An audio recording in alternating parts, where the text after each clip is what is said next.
Welcome back to Respect the Process. I'm Kelly Hunter, alongside the voice of all things Alabama, Chris Stewart. And I'm glad you kept that voice, because I keep saying it, but it has been yet another hell of a week for Alabama basketball this time. It was a much better week. Yeah. At the time you and I visited, I think they were coming off the loss to Tennessee, Yep. had not played Auburn yet. Nope, we were talking about lacking consistency. Yeah, exactly. So we visited on a Monday. The game was on Wednesday against the Tigers. They played well, which made the Thursday edition of the Nate Oates Show much more enjoyable the tone, to discuss. Yeah. Well, if you got to talk two losses, that's not a very enjoyable show. No. As it worked out, we got a chance to talk briefly about Tennessee, recap that, put a bow on it, move on, and it was a lot more fun to discuss Auburn, because that was a great performance, a great win against a team that was playing great in Auburn at that time. Well, and I mean, it's a big win regardless, because Sure. we know that Auburn is a talented team. They're hitting a skid right now, but that is a talented team. But then for Coach Oates, in between that game and heading into the weekend, to change the lineup, to kind of shake it up a little bit, Yeah. follow through on, we cannot start games like this. We can't keep digging a hole for ourselves and having to, pull ourselves out. He was able to bring some guys off the bench that on Saturday night played really, really well against LSU. Rylan Griffin played so well last week for this team. It gets, and we talk about it every week now, but you almost bank on somehow, some way, regardless of how he's shooting the ball from the field, Mark Sears is going to get his 21, 22 points. Yeah. I mean, that's he's arriving at that Yeah. number every game in just about every way imaginable. So he's going to gut out. You can bank on 20 from him. Yeah. But everybody else, what are they going to do? And, boy, Rylan was so good coming off the bench against LSU or against Auburn, and then Nate decided, all right, we're not going to wait any longer. Yeah. He had been coming off the bench for a couple of games, and I think that was to maybe just try to find some ways to get a different look, a different start, and Rylan handled it so well and accepted his role and was terrific. Huge 12 points in 5 minutes against Auburn, I think, early in that stretch. And then he comes back and gets the starting role and does it out of the gate against LSU, which was really badly needed. Because LSU played well. We couldn't get stops, but, man, offensively we were as good as we had been. And they were entertaining. They were fun to watch. They got it done. And then the defense picked up in the second half, and that was the reason they won it as comfortably as they did. But LSU got out of character. They're not a tempo team, but they were able to match Alabama offensively. Yeah. But they just couldn't do it for 40 minutes. And, man, it's incredible to think that the record for most 100-point games in a season for Alabama had been 5. And Alabama has already exceeded that. And we're not out of January yet. We're not out of January yet, and they've already gotten to that number. Now, that doesn't change the fact they've still got to be better defensively. Yeah. Because the offense is not going to be there every night. It's probably not going to be there on the road in the manner it's been at home. But, man, when they are cooking with gas like they were in that game on Saturday night against LSU, and they're able to bring it defensively like they did by and large against Auburn, then that's a special team that can play with anybody in the country. And it's not just randomly saying that. They have proven that they can, because the teams that they've played with and lost to in December will be as good as anybody as we get to the end of the season. And Alabama's hopefully going to be playing at their best level by the time the calendar turns to March. Well, and interestingly enough, Alabama's now 14-7 with one loss in the conference, in the league to Tennessee, which vaunts them up to the top. Which is, I mean, we know that they've been playing good basketball, but all of a sudden you're like, wow, they're leading the league. They're leading Half the league. game ahead of Tennessee Yeah. right now, because the Vols have played one less game. But and that Mississippi State win on the road is looking better and better with Auburn having traveled to Starkville this past weekend. Well, and to go back, and I know this is about Alabama, but you mentioned Auburn, and we can talk about them on the show, the too. conversation about them struggling a little bit, while I think there's some accuracy to it, it's also not like they've fallen off the map. No. I mean, those are two Alabama at home, we know who and what they are. Bama still barely beat them. Mississippi State, really, really good, especially in Starkville. Alabama may be the only team that's beaten them there right now in conference play. So there's no shame in that. It's not where they want to be. I know Bruce has things he wants to see cleaned up from his squad, but they're not going anywhere. No. They're still fine, and they're going to play a large part in who wins the league, and it may very well be Auburn themselves because they're right there. Bama still got to go to them. But when you go on the road in this league, and it's everywhere across the country, I think the top teams have shown that. I think the best teams are around 500 on the road right now. So if you're able to steal one on the road, regardless of who it's against, then you've got maybe 1.5. Let's get out of by here. doing that. Let's get out of here. And interestingly, by changing the lineup a little bit on Saturday night against LSU, Coach Oates sending a little bit of a message to the team, but then also interestingly, I guess you can look at it as, was it strategic or had he just had enough when he got his technical on Saturday night against LSU? Yeah, I think it's both. The timing of it and the way it played out was indicative of I know where I can walk across the line and where I can't. Bama responded well to it. Yep. But I think he got his message across. Yeah. And that's normally what it is. It's not, you don't get a technical in hopes that you're going to get more calls. There's normally frustration with the officials, but also frustrated with your guys. Yeah. And I think there was a tad of both because, like I said, Bama wasn't getting it done defensively, but he obviously thought that it wasn't just one call, but a series, maybe had not gone the right way. And he's not a chair-throwing guy either, so. No, but I've got a feeling that if given the opportunity, he could hurl one as far as Bobby Knight could in his prime. But those were fun days. Those were fun days as long as you weren't an official or a chair. Or a chair. But no, or a Hoosier for that matter. Good point. He is as animated as anybody I've ever seen. But he also understands. There's times I've looked over and a call's made and I think, oh, he's about to go off on the official, but he's going off on his player because he knows they've messed up. They're the ones that did wrong, and he'll have their back when he thinks the official missed the call, but he's also quick to point the finger of blame where he thinks it lies. And if it's on one of his players, that's where the wrath is discharged. Well, and again, it really is like each night right now. It is a different challenge. Now Alabama goes back on the road Wednesday night to play over in Athens, which is a 5:30 start for us, which is... I'd rather have that on a road game than an 8:30 Central start. I would like to get back before breakfast. I know. And that's a good point. That works out well for those of us that are going on the road. It's an early game, but now, do they bus over to Athens? They'll fly. Okay. Well, that's one of those where I'm really glad I'm on the charter. We'll Nice. fly over and, knocking on wood, everything goes well. We're probably back home 11 o'clock, Tuscaloosa. I was so jealous of that. We always have to drive. But also, getting off topic a little bit, we're going to Knoxville a week ago. Mm-hmm. And we'd gotten on the plane. It starts to taxi down the runway, and we don't go 50 yards. And they're pumping the brakes on this. I don't know much about aerospace engineering, but I know that's not a good sign. Long story short, we got off the plane. We were 2.5 hours late in leaving, but they had also dispatched the charter bus company that they're contracted with. They had dispatched 2 buses to make their way towards Tuscaloosa just in case the plane didn't get going. Because it was also crazy cold, so I was like, were it they was de-icing it? Cold. What were they making it sure? It was really cold. You're exactly right. It was single digits when we landed in Knoxville, but we did land there by dinner. It was only a 45-minute flight to Knoxville. It's six and a half hours from Tuscaloosa.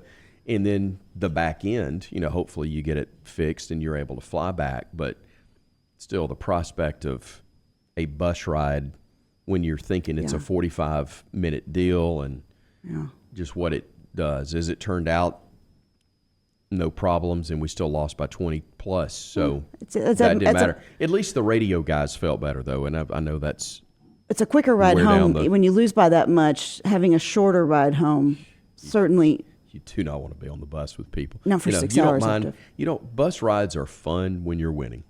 Oh yeah, They can be fun. They're not as much fun as flights when you've won, but nothing is pleasant. But the sooner you can get away from each other, yeah. the better.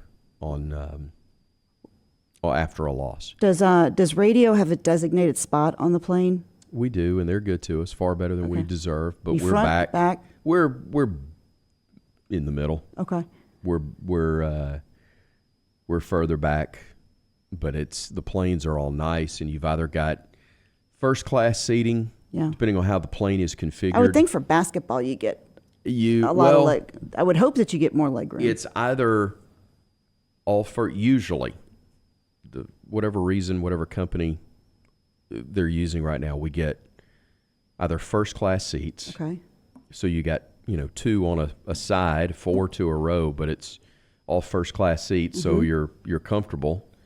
Or you've got the traditional, I call it the Southwest deal, where you've got 3 seats per side, and at a minimum, even though the knee room is not very much, you've got an entire row to yourself. Oh yeah, you can spread And out. so you can stretch the legs out, and those poor guys that are 6'11" have at least a fighting chance. Yeah. For me, I'm 5'8", 5'9", whatever, and Oh, you're it's good. not much for me to be comfortable, but for them it can be miserable. So it's nice when they got the more leg room, Oh obviously. yeah. Any nervous flyers? Probably. Okay. I'm nowhere near what I used to be. One thing is faith. I know, Oh, God, that if you're changes. gonna That, take me, that does change. faith everything. changes Listen, dramatically, and if it's your time, if the bolts come off the side of the plane and Yeah. you go out with them, it was your time. if you don't want to see Air Alaska on the tail of the plane right Yeah, now, it's okay. given the recent history there, but no, it's there are probably a lot of those kids, but Okay. I still remember 1995 Tulsa, Oklahoma NAIA national tournament. First time I had ever flown was with Birmingham Southern, and word got around. It was a commercial flight. Word had gotten around that I had not flown before. Mm-hmm. And we had some guys. They were great to me. I had not been with them at all during the regular season.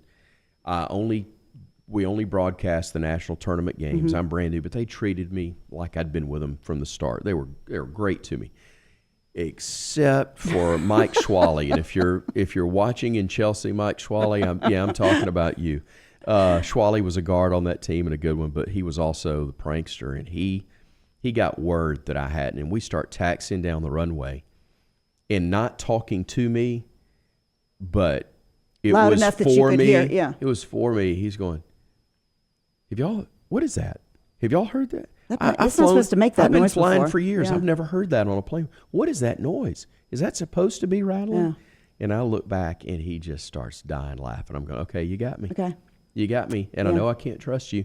And I do remind guys at that point, especially when it was radio only, that I carried a lot of power. I'm the one that determines if that air ball they shot may or may not have been partially blocked, That's right. which determines to the listener back home whether they just threw up an air ball or the shot may have been partially It was a blocked. nice pass too. Sometimes. So let's be real. You don't hurt me, I won't hurt you. And Yeah. we normally had a pretty good arrangement. Are you a there. movie watcher? Back then I was. Yeah. I'm like everybody else now. Attention span can be so short, and you're so used to, we're now, everybody had truly, if you were on a bus that had the VHS player, Yes. forget DVD, Yes, the via the VHS. VHS player, you're watching Everybody had to watch the same movie same too. movies, but it was also fun because you're watching the same thing. If it's a comedy, you're doing scenes. I've told this before, I think, maybe on this format. I still remember my first game with Alabama for basketball. And the first morning that I joined the team for breakfast, it was probably the day before we played Oklahoma in that game at the Garden. So, probably a Thursday game, and this is probably Wednesday team breakfast that I'm invited to. or lunch even, but the guys had been watching the movie Life with Eddie Murphy and Martin Lawrence. Yep. You gonna eat your cornbread? So there's so many. There's so many I could go with. Yep. But Irwin Dudley, who's now a grad assistant on the staff, and Mo Williams, who's now the head coach at his hometown Jackson State, were doing a scene from Life. The state of Mississippi is not interested in your medicological assessments. And they're doing that scene, and we're all laughing because HBO, I think, had the movie on, when you only had a dozen, even then, you only probably had in a hotel 12 to 15 channels, but everybody's watching the movie. Exactly, yeah. So the movie Life, where I really watched it, was on that trip, but still to this day, and I reminded Mo of that last year, I think, when they came to Tuscaloosa to play. First thing I said to him, state of Mississippi is not interested in your medicological assessments, and he started laughing. So that's the kind of bonding stuff, seriously, though, well, traveling, that I don't know how much, I don't know if you get it now to the degree you used to. They do a lot of things together, but that is one of the things that's funny when you're on a bus ride and you got to find a way to agree on certain things. And I don't want to go back to those because I know how tough it is on you physically.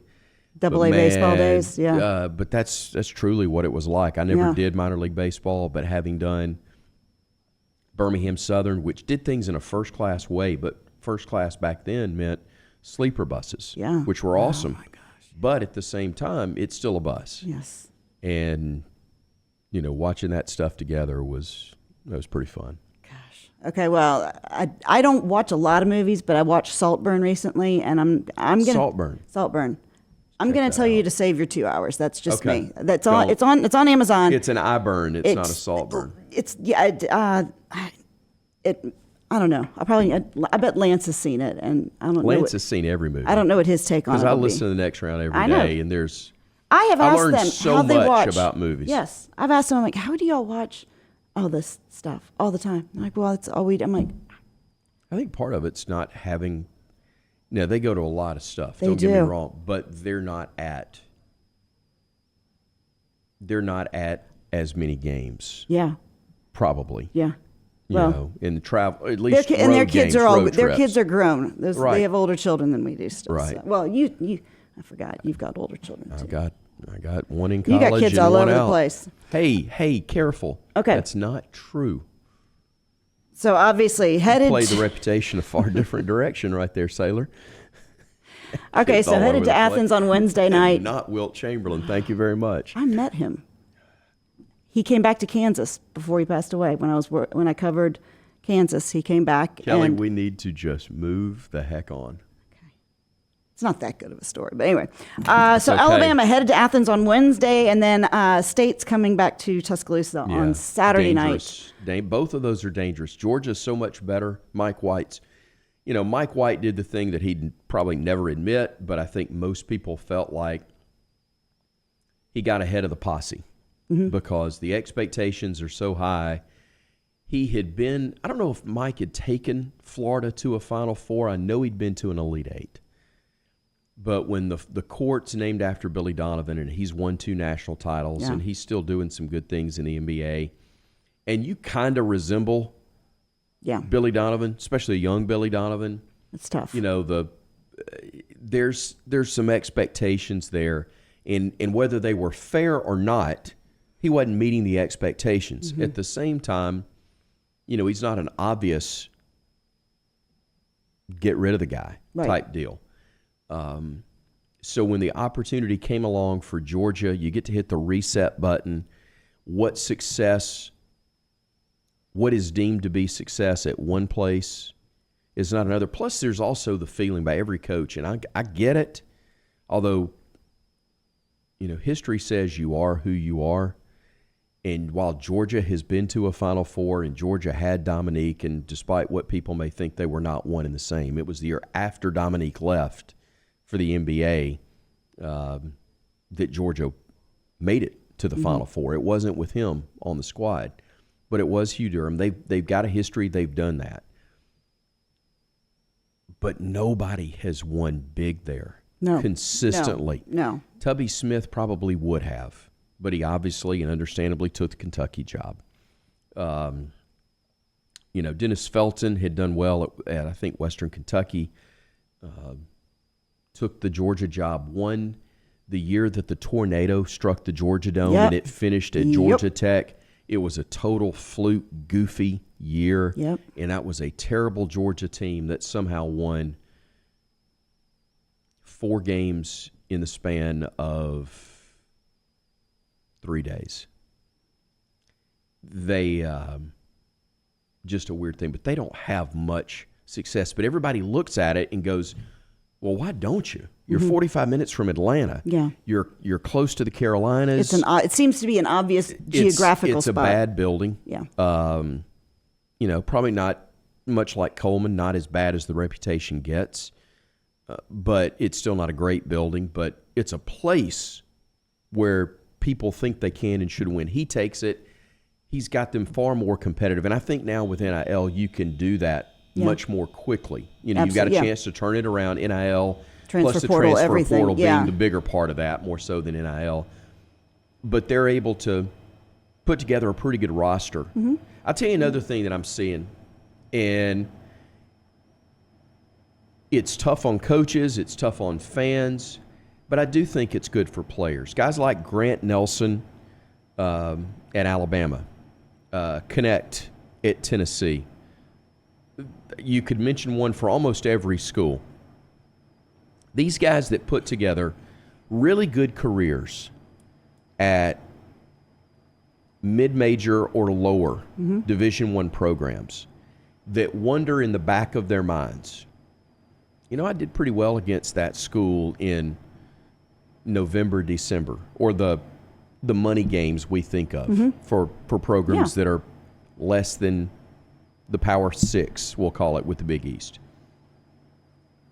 Those players that do pretty well, they wonder, can I do it night in and night out? And if I want to play in the NBA people want to see it if I can do it night in, night out. So a Grant Nelson leaves North Dakota, his home state, and wants to try it somewhere else. Alabama reaches out. He takes a look at Alabama and Arkansas, and it's a gamble because you can get stuck in the portal. You like can, you but can. It was clear he was going to get an opportunity. The school you're at will always take you back. Yeah. Or you would think when you're that good. But I think my point is, I think you're getting. We would never see Connect or Nelson in the SEC otherwise. Mark Sears is going to have to. We'd be watching Mark Sears right now play at Ohio and go, how in the world did that guy get away? Yeah. Well, he did because Mark wasn't as big, strong, physical as he is now. Now, he's still undersized in terms of height, but he's as strong as anybody there is. He is far more skilled in addition to being a really good shooter. And 2 years at Ohio made him better. He comes to the SEC, and I'm telling you, if Alabama's in the mix late, he continues where he's on the path right now, he may be the SEC Player of the Year. Yeah. He's that good. Yeah. And I just think it's creating more opportunities for those guys. And it may not make you better year in and year out, but you're going to have a chance to have some really good teams when people may not be expecting it. Along those lines, Excuse me. which, by the way, he's coming back from being sick. You would never Blame know her. it. You would not know it from the broadcast because you're that professional. But you're on It's radio, and you couldn't see me That's dying okay. Along those lines, I'm starting something called Kelly Kicking Up Trouble. Which I've only known of since you actually Yes. first arrived in Birmingham, but go ahead. So Kelly Kicking Up Trouble here. We have an Alabama team with a head coach that is showing that he not only is he a good coach, not only can he recruit, but he is putting a good team on the floor night in, night out. Year after year. 45 minutes away, we have a UAB team that just beat Memphis on Sunday night on national television. Mm-hmm. Why is it that we would never see the two, like in a CM Newton Classic here in Birmingham, play one another? I don't know that never is, especially now, I don't know that never is accurate. 'Cause But when I there worked was a at- time. Oh, There yeah. was a time, and I get it. Because it was a never. Several was. years ago, it was a no, we will never. And when I covered Kansas, each year they would play one of the other schools. They would it was a home and home. They would go to one of the smaller schools in state. They would have one of the smaller schools come to Allen Fieldhouse, and it was a great thing. And that always just made me think there is such a divide. But you want to talk about selling out an arena with the way these two programs are right now? I agree. Just a thought. I'm not against it. I've also been on both sides. I worked with UAB earlier in my career. I owe a lot to Coach Bartow and Watson Brown. Murray Bartow's a friend. Andy Kennedy's a friend. I have David Crane, their play-by-play voice, broadcast partner with him, and learned a ton from David and friends with David. I got and they're all no good guys. problem. There's no bad guys in this scenario. There's not. There's also a lot of history that goes back before. Right. For both sides, that would it matter? No. Would it lessen Alabama's pedigree at all if they were to lose to UAB? No. Would it dramatically change UAB if they won? And I know, and people are listening going, especially the UAB side, well, they've already won once. I get that. NIT 58-56. Gene Bartow over David Hobbs. I know that We one well. love history in Alabama. I know that one well. We do love history. At the same time, it's not gonna. That's not the biggest win that UAB's ever had in that building. Right. UAB had bigger wins before that. Yeah. In that building, you beat Kentucky to go to the Sweet 16. Yep. That's a bigger win. That was in year 4 of their program's existence, for crying out loud. It was not the worst loss for Alabama in that building, in the NIT. Yeah.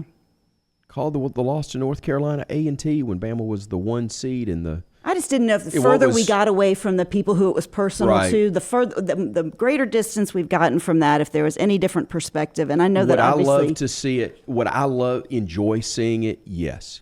Do I think it's inevitable? Probably in an NCAA tournament game. Yeah. And I think that's, for most people, we know that's the only realistic way it's going to happen. Let me tell you, there's a piece of me that would have, and I don't remember where UAB was that year, if they got in or were on the bubble or not. It'd been cool as heck, Alabama UAB in Birmingham, Yeah. with Auburn playing the game first, Yeah. as Auburn did. I guess, who did Auburn lose to? New Mexico, which then beat Alabama? No, that's not right. They were in different brackets, different regions. But point is, they played in the same venue before. It would be a really cool thing. I'll tell you what I would love to see, whether they play each other or not. As a basketball fan, I would really enjoy a one-day, all-day basketball deal where you might have a high school game in the morning. You had it followed by a Have like an undercard. have 4 games, have a and I don't mean to denigrate in any way by saying, well, they would be the first game, but having Samford and Bucky McMillan play a game Oh, absolutely. against somebody, Auburn against somebody, UAB against somebody, and Alabama against somebody as well. And, they all come together to do an incredible day of basketball. This is our idea. We are coming up with I'm this. not the first one. I know, but Night Edie, I know, is listening, and not that they're going to necessarily I go just off again. my idea. I would love to Yeah. see it. I don't know that it's going to benefit either that much, but it ain't going to hurt either one at all. And I'm for anything that does draw interest and excitement for basketball. But here's what's happening. I don't know that it's going to create any more excitement or interest than UAB beating Memphis and Alabama That's a good point. beating Yeah. LSU. You can't get any more electric environments than took place. And the fact that those programs are good and winning, and obviously Auburn as well, that's what creates the real excitement, because it gave bragging rights for UAB, if they want to have them, all this time over Alabama, because they won the only matchup. But it was the NIT, long time and ago. That's nowhere near the biggest for UAB, and it certainly wasn't a big deal for Alabama. It's not now. And that's why I'm saying what they're doing on the floor against everybody else is far bigger than one night against each other. Gosh, you're good at that. You walk that line really well. I'm proud of you. I know. I mean it, though. I know you do. Really I know. And I would enjoy it. I know. I would. I know. I love Coach Bartow. I love CM. I love Wimp. What they meant. I really enjoy Cliff and working, games that he's called and being around what him. all they have done for basketball Sonny, in this state. Yes. Sonny's one of my favorite people. There's a ton of guys, and I'm leaving people out. Well, I know. I'm just talking about the old school deal, and excited about where it is. This right now is the best era, in my opinion, of basketball within the state of Alabama, certainly among Alabama, Auburn, UAB. Include and I will Samford put Samford in that mix as well. Include Samford with what Definitely Bucky's been able to do. Birmingham and beyond, but what we tend to think of in the Birmingham area, it's the best era since the 80s, when Gene Bartow had UAB 4 minutes away from a Final Four, CM and then Wimp had it rolling in Tuscaloosa, and Sonny. The Elite Eight for Sonny and those phenomenally talented teams that he has. Well, it's the best, and Cliff was winning it down in South as well. Yep. I can't think of any better. I can't. That's it. This is my George Costanza. I'm gonna mic drop, and we're gonna be done. I thought you were gonna. No. No. Kramer and go. I'm out. Nope. But before we officially sign off, we will be listening to you on Wednesday night from Athens. 5:30 tip-off for us here Central Time. And then, again, State coming into town on Saturday night. So, Excited about it. We'll be listening for you. But until then, before we go. Roll Tide. For Chris Stewart, I'm Kelly Hunter. You can always catch the guys on the next round each day talking about everything. They're really, and more informed than most. Exactly. And thank you to Scott Forrester, for everybody at Double Down Media and the next round, and Disrupt the Media. Thanks, guys. We'll see you next week.